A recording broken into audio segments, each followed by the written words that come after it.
Significa tudo isso? O que significa essa aprovação dessa PEC, hein, César?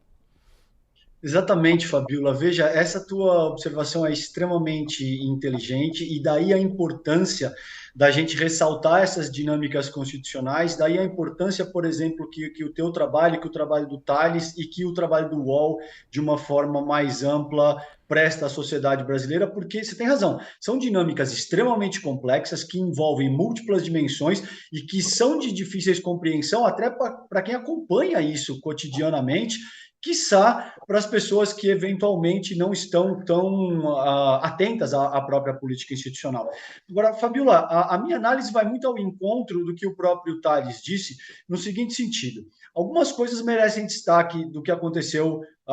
nessa última semana, a meu ver. A primeira é a capacidade de articulação do próprio governo, que conseguiu, de alguma forma, a despeito do caráter de urgência que essa pauta inclui, considerando que você tem milhões de pessoas passando fome, considerando que você precisa socorrê-las através do Bolsa Família, e isso sensibilizar os parlamentares, muito por conta de ter um apelo muito forte junto à sociedade civil. A despeito disso, 331 votos é uma votação significativa, uma votação grande e que significa uma vitória importante no primeiro desafio, o primeiro grande desafio que o governo eleito teve. Além disso, a meu ver, também é uma vitória, como o Thales muito bem colocou, do próprio Arthur Lira, que,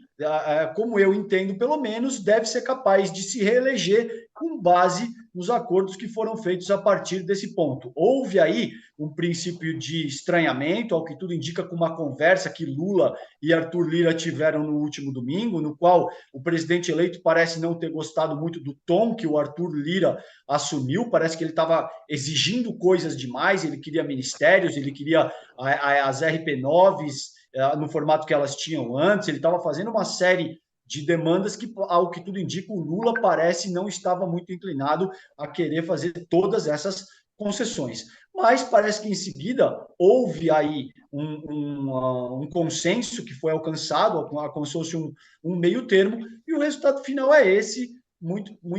em virtude aí do que Thales acabou de explanar para a gente. É um pouco cedo para dizer se essa é uma dinâmica que vai ser adotada daqui para frente em futuras pautas, que possivelmente não tenham esse nível de sensibilidade e de apelo popular e, portanto, esse mesmo nível de coesão entre os parlamentares, mas seguramente é uma vitória importante para o governo agora,